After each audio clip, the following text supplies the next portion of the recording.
Here's how I went from having no idea what I wanted in life to having a clear and precise goal to follow, and the techniques you should use so you can change your life forever. See, if you have doubt and confusion about what you want out of life, you're not alone. See, most men in their 20s, like myself, have absolutely no idea. You leave school, not being told what to do. You leave uni, you've got no idea where you want to go. Most men actually face this issue.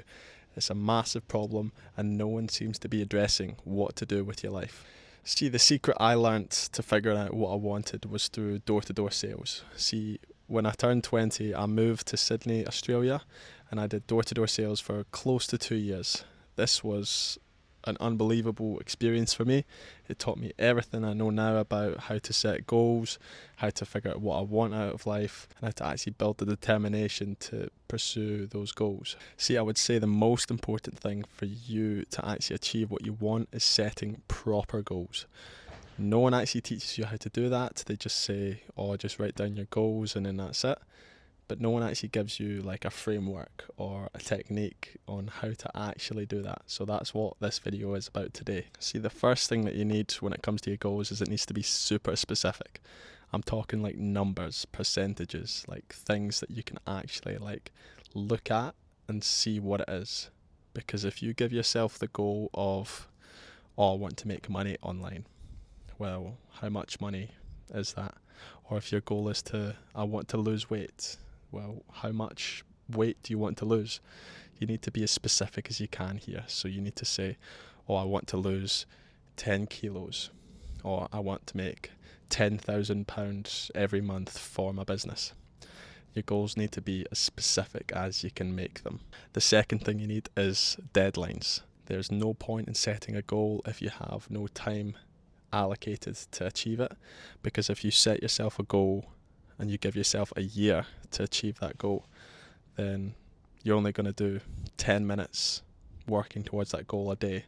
Once your 10 minutes are up, you're like, okay, that's me done for the day. I've got tomorrow because I've got so much time until I need to finish this goal.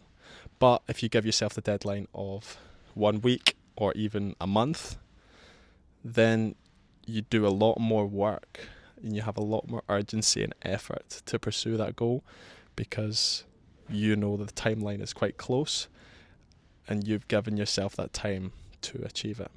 It's very important. I'd say the third one is tracking your goals as you go along them, because every single day you'll feel different. You'll feel happy one day, you'll feel sad or angry the next day.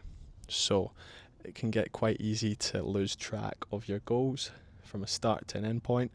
The in between is the bit most people crumble at because you're not keeping yourself accountable. See, the way I managed to do this myself was when I was doing door-to-door sales for, as I said, 2 years. It's quite a hard job.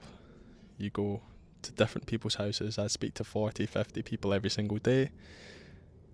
A lot of no's. There was a lot of people telling me to get out, telling me to leave, shouting at me, dogs barking at me. There was a lot of that, so it's very easy for me to neg myself out, and most people that do that job do get negged out all the time. Right? It's just the way that the game works. But the way that I managed to handle it was I'd carry around this wee book under my arm. So this book I would write in, and I also have a pen. So I'd write in the book every single day what my goal was. So at the time, my goal was to raise or to save $10,000 so that I could travel Thailand in 3 months. So my goal was, it was specific. So I wanted to raise $10,000. It was urgent. I gave myself 3 months to do it, and I could track it. So every single day I would write this goal, and I would assess at the end of that day if I was closer or further away from achieving it. So as I said, I would just write in this book what I wanted, and that helped me a lot. The CEO that I worked with, the boss of the company, the solar panel company I was with, he had a different technique. When he was my mentor, he used to tell me that he would put pictures of what he wanted out of life on the mirror of his bathroom. So every time when he woke up and he'd go to brush his teeth, there would be a picture of what he wanted. So he had the car that he wanted, the house that he wanted, and the amount of money that he wanted to make, and the family. So every time he would look at these photos, he would visualize it, he would manifest it in his mind, that these were the things that he was working towards, and that was what the rest of his day would be building towards. So he knew every single day why he was doing it. Now, there comes a massive issue when you don't know what you want, because I've been there as well. It's all good and well, people talking about how to push for your goals, all these motivation gurus online saying that you should just work harder, you should grind further, push more, but no one helps you figure out what it is that you want. How do you actually figure out what goal do you specifically want? What I'm doing at the minute is I've set an identity goal. That's what I call it. Because sometimes when you don't know what you want, it's hard to pick a specific outcome. Like you want to make X amount of money or lose X amount of weight. I don't have any of those goals at the minute, so I've set myself an identity goal. So I've given myself 100 days to become someone that I respect. So I've got 100 days to turn my identity at the minute into a new identity.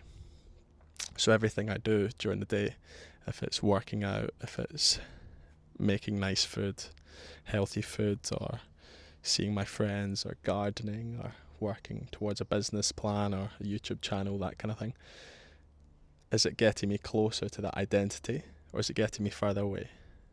Am I indulging in things that I shouldn't be looking at, or am I working towards things that I should be working towards?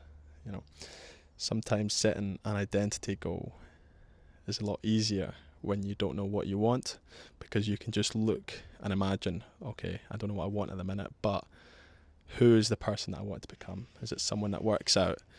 Is it the identity of someone that makes more friends, or the identity of someone that makes more money? And you think, what would that person do every single day, day to day?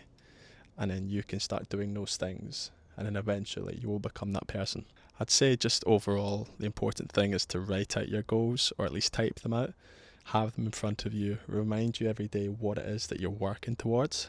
That actually really does help me, and I'm sure it would help a lot of these young men that have no idea what they're doing after school, after uni. They've got no idea, like how I used to be, of what they want to do with their life. A big part as well is taking the emotion out of your goals. The hardest part about running a marathon is putting your shoes on. Once you've put your shoes on, don't think about the rest of the marathon you've got to run. Think about running to the next stop sign. And then once you reach the stop sign, think about running to that tree in the distance. Once you reach the tree, think about running past that lamppost. Make your goals as simplistic and as measurable as you can. Because once you know that the goal isn't this massive mountain, it's just that next step, every step becomes easier and you achieve your goals a lot faster.